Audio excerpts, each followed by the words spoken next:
Hi, I'm Nancy Drew. Since you can tell a lot about a person by where he or she lives, I thought I'd introduce myself by showing you my room. As you can see, I keep it pretty neat. Of course, I don't spend that much time in here. I always seem to be off solving mysteries.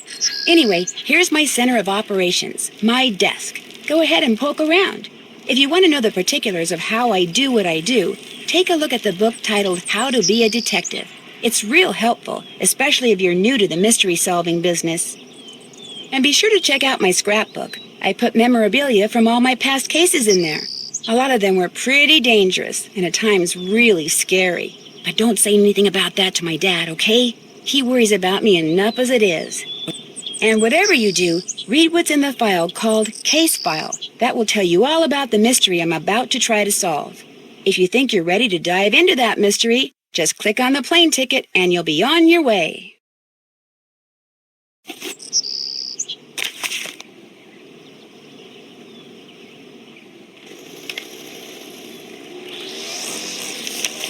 As always, your mission is to solve the mystery by stepping into my shoes and deciding my every move. But in this game, The White Wolf of Icicle Creek, the screen is going to look a little different than it did before. On the lower left side of the screen, you'll see icons for the things that I, Nancy Drew, need, like my inventory, journal, and task list. While on the lower right side of the screen, you'll see icons for the things you as the player need, like options, load, save, and exit icons. The icon in the mat above the screen lets you know when I'm wearing something I found in the course of the game. Take a look at the chapter titled Icons for more details. To get from one place to another in the game, just move your cursor around on the screen and click when an arrow pointing in the direction you want to go appears.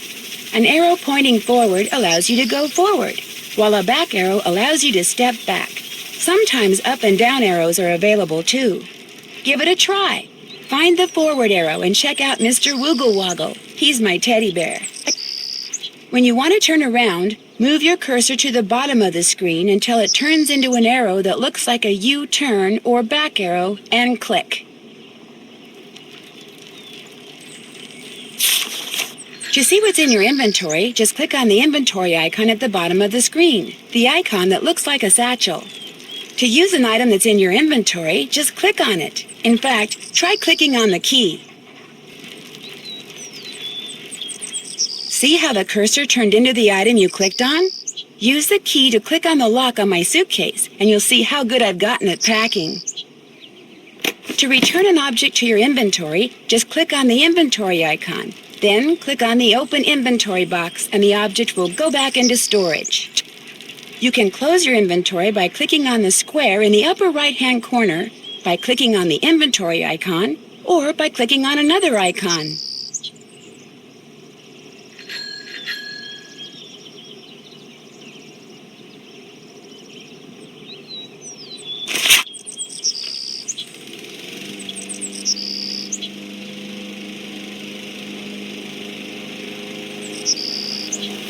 I keep reminders to myself in my journal.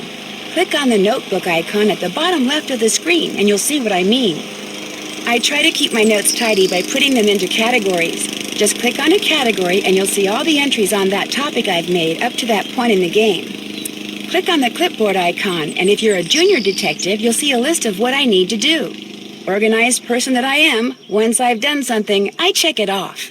Other icons may appear in the lower left as well, like a cell phone or a coin purse, or a particularly useful device that you stumble upon in the course of the game. The floppy disk icon allows you to name your current game, then save it, or to simply save your current game without renaming it. And while we're on the subject, it's a good idea to save your game from time to time while you're playing, just in case. Click on the folder icon and you'll be able to load a previously saved game. Just scroll through the thumbnails, select the game you want, then click on Load. Or, if you click on New, you can start the game over from the beginning. The gear icon allows you to determine how you experience the game. You can also adjust the volume of the music, voices, and sound effects, as well as turn off the closed captioning text and change the color of the background mat. If you have to stop playing and leave the game, just click on the exit icon. Still need to do that. Questioning suspects is something all detectives need to know how to do. In the game, to get people to talk to you, all you have to do is click on them.